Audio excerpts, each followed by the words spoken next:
But you know whose stock is definitely up, Dave? Steven Soderbergh. Because No Sudden Move dropped on HBO this past weekend. This is my movie of the year so far. This movie fucking rocked. I loved it. This feels like Soderbergh kind of getting the reins back.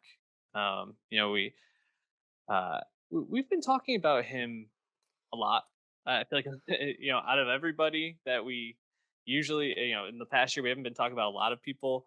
We've been talking about Steven Soderbergh consistently because this guy just keeps making films. I mean, what was the one earlier in this year with the old women? I'm Let forgetting the Them All name already. Talk at the end Yes. of 2020. That would be Soderbergh's first movie for HBO Max. He signed a 3-year deal at the beginning of 2020 to make films for them.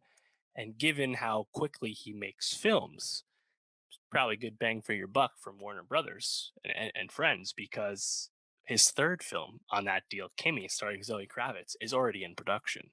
So he'll probably get a fourth movie out before the deal expires. And I'm sure he'll move on after that because that's who Steven Soderbergh is. He likes to dabble in mediums and distribution and everything in between. Mhm. And it's just fun to be a fan and watch his movies. This is his, like, he's 33rd, I believe, feature film, but also notably his sixth heist movie after the Ocean's trilogy, Out of Sight, and Logan Lucky. So this is almost like going back to the hits in a certain sense for Steven Soderbergh. Yeah. I mean, since we've been doing the pod, it's been Logan Lucky, Unsane, which I don't think either of us have We seen. didn't, right? High Flying Bird, The Laundromat, Let Them All Talk, which we have reviews on. Check those out. As you mentioned, No Sun Move and Kimmy, we will be talking about when it comes out. But he also has made a lot of television. The Nick comes to mind, Mosaic. And isn't there a second season of The Nick that's on the way eventually? I think there's There's been two talks seasons about it. out already. The third season Okay, third is season. coming. Yeah, that Yeah, was a Mosaic. Cinemax show that you can now watch on HBO Max. Then Mosaic, I think, was a show we talked about, and I think we got like an episode in. We're like, this is a little too Yeah, experimental for us right. necessarily, But but when you take that interesting many swings, it's okay to miss once in a while. for sure. And um, I would say No Sudden Move is absolutely a hit for Soderbergh because we were excited about it. We talked about it on our most anticipated movies of the year, and I think not only are the performances great in this, but uh, the way Soderbergh weaves this story together and the way it all kind of comes to a head at the end, I found it super satisfying. What was your experience overall just watching No Sudden Move? Yeah, so obviously going in knowing it's Soderbergh, but also knowing it has a crazy stacked cast. That's all I needed to go in. I actually never watched the trailer. You know, a lot of people made a lot of noise about the trailer, but you know what? I'm like, I'm good. It's coming early Mhm. July. I can wait. Let me go in Yep. fresh. And on one hand, I would love to see this in the theater, given how Yeah. intentional a lot of the filmmaking is. We're set in 1950s Detroit. There's a, kind of like amorphic fishbowl lens at times, the angles we're seeing, not to mention the production design. So looks awesome. And this was Mhm. shot during the pandemic. But to me, I didn't really notice. I thought production design wise, it was still quite top notch. Yep. Uh, and yeah, as a heist movie, I think the key uh, sign that it's successful is that it's so riveting and so fun Mhm. to watch the whole time that you don't even need to know what the fuck's going on. Yep. Like, it doesn't hold your hand in the beginning. You don't know who is who they're talking about. There are character names referenced liberally throughout the act one, and you don't know who the fuck these people are. But you're Yep. just riding, and it's going. And it has a lot of, like, seeing everything get pieced together by the end, like a Mhm. lot of heist movies, a lot of thriller movies go about. Really satisfying. And when the cast is, I think, 100% operating at this high a level, Yeah. you can forgive like narrative confusion. Yeah. And to be honest, I didn't even find it super confusing. Like I think you can still follow along, kind of understand. Like, Yeah, you okay, can. there's things that are going to be filled in, but I kind of know where this is moving or know why they're doing these certain things in certain moments.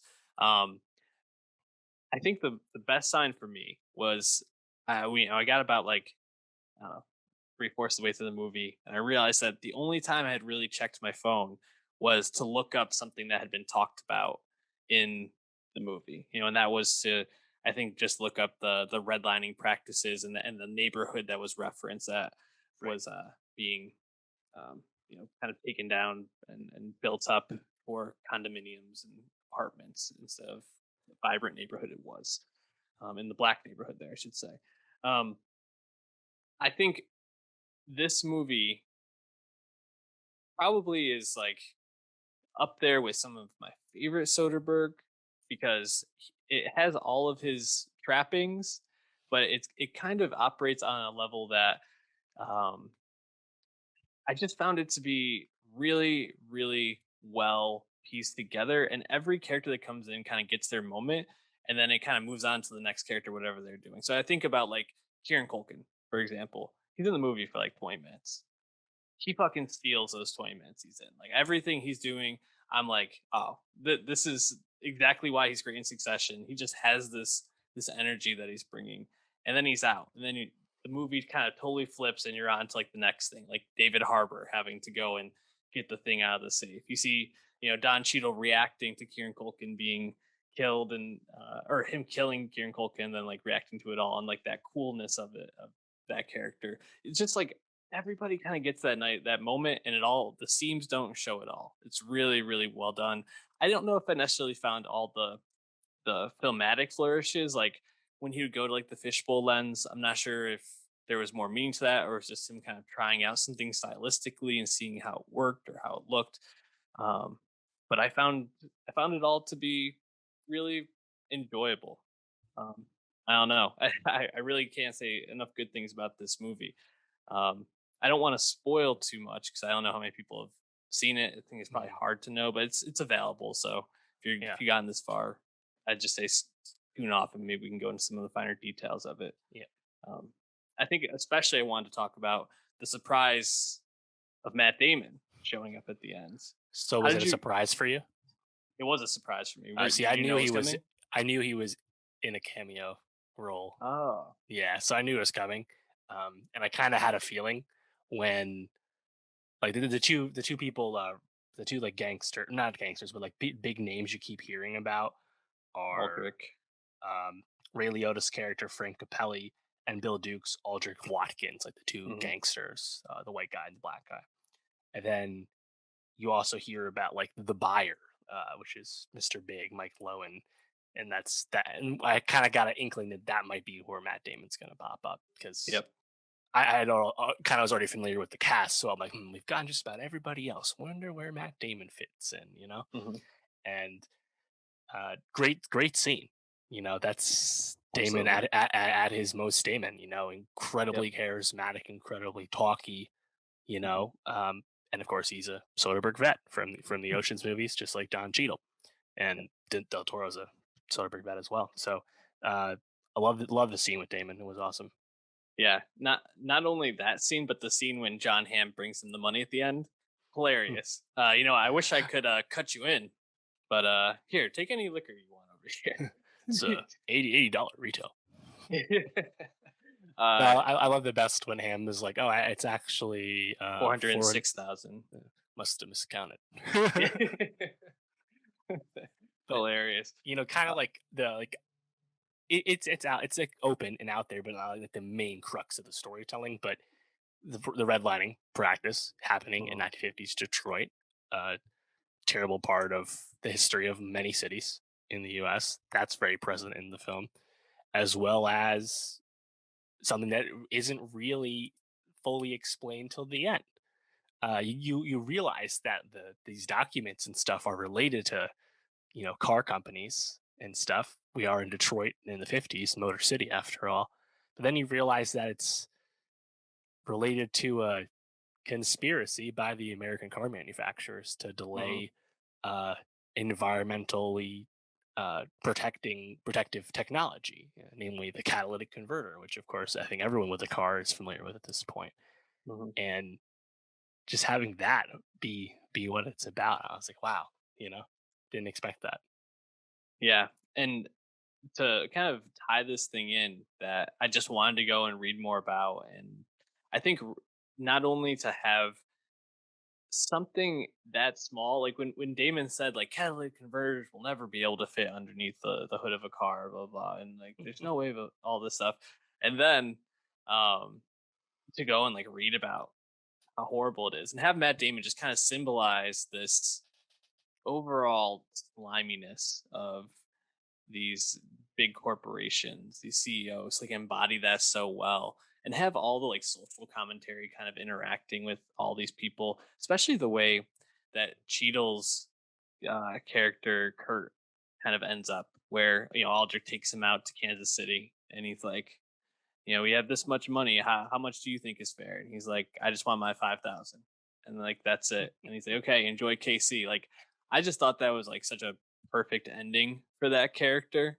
Just someone who's like constantly running a gambit, constantly running a game, but like follows like these rules to it, and has like this like almost unspoken way of living. I just thought was really, really well done. And I thought Del Toro's ending was great too. Yeah. Julia Fox getting that last laugh on him, and then she gets just the bag stolen from her by the minions of the big government. It's all this Hmm. big metaphor, which I think is just really, really wonderful. So, Oh really yeah. impressed the whole thing. What would you think of Brendan Fraser, our guy?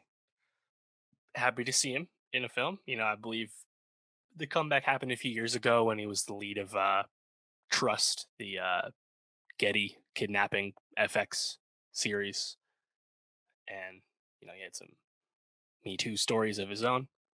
From as a victim. But yeah, just happy to see him back, right? Because he was someone who was A plus list leading man in the Mm, 2000s, and that had stopped. So just to see him as anything, I think he was really good in this role, right? Where like yeah. he's playing alongside Leota at that dinner table, and like Leota's like really like calm and collected, and then Frasier's Doug Jones is just like and sloppy. Like he was just like so fucking pissed at Del Toro and Don Cheadle. He was awesome. Mhm. Yeah. No, I thought he was great there, but I really loved him in the beginning when he's Yeah, kind of like getting the team together, and he's the just handler like, basically. yeah, I just thought that was such a perfect role for him to kind of just get to walk around and be like smarmy but charming, and a little gross all at the same time. Um, I really enjoyed him. I really liked Ray Liotta's character. Of Not course. necessarily being that character, but Leota just played it so well. Just happy to see another Soderbergh movie. Really excited for Kimmy coming up on HBO Max with Zoe Kravitz. It's Soderbergh, man. He knows what he's doing. I was really excited to see this film and it delivered. So, No Sun Move. Love it.